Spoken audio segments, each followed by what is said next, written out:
আর পরবর্তীতে যখন 24 সালের আগস্টে বাংলাদেশ পুনরায় স্বাধীন হলো, শুধুমাত্র নামে স্বাধীন হলো। এখন যেন মনে হয় এই স্বাধীনতার কোনো প্রয়োজন ছিল না, কারণ যে ইতিহাস আওয়ামী লীগ তৈরি করে দিয়েছে তার থেকে জঘন্য, তার থেকে বর্বর ইতিহাস বর্তমানে তৈরি হচ্ছে।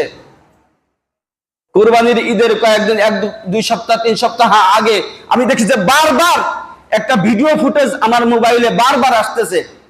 সেই ভিডিও ফুটেজ আমি আসলে ভাষায় বর্ণনা করা যায় না। এরকম ইতিহাস বর্তমানে যাদের পাখা গজাইছে, নিজেদের মনে করতেছে যে আমরা ক্ষমতায় চলে গেছি, তারা এরকম করতেছে।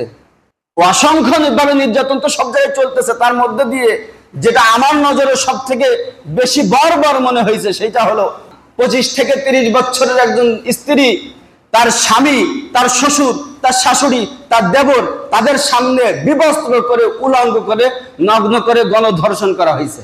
আর সেটা এই জাহেলরা, সেটা এই সন্ত্রাসী বাহিনী তারা ভিডিও করে সেটা আবার সোশ্যাল মিডিয়ায় ছেড়ে দিছে। এরকম জঘন্যতম কাজ এখন চলতেছে। আপনারা হয়তো বলতে পারেন যে হুজুর এ কথা বলতেছেন কেন? বিষয়টা হলো সব জায়গায়, বাংলাদেশের কোনো একটা জায়গা নেই যেই জায়গাতে এরা সাধারণ মানুষের উপর নির্যাতন করতেছে না। এরকম চলতেছে সব জায়গাতে। তো বলতেছিলাম যে মনে হয় আরো কিছু বাকি আছে, আরো কিছু বাকি আছে। তবে হ্যাঁ, একটা কথা শুনে রাখবেন যে সেটা হলো যতদিন পর্যন্ত বাংলাদেশে কোরআনের শাসন প্রতিষ্ঠিত না হবে ততদিন পর্যন্ত এই যে অশান্তি, এর থেকে আরো বড় অশান্তি বাংলাদেশে আসবে। কারণ হলো এই পর্যন্ত যারা শাসন করেছে তারা নিজেদের স্বার্থের জন্য, বুঝতে হবে যে এখানে ইসলাম প্রতিষ্ঠা অথবা দেশের জনগণের জন্য কাজ হয় নাই, স্বার্থের জন্য হয়েছে।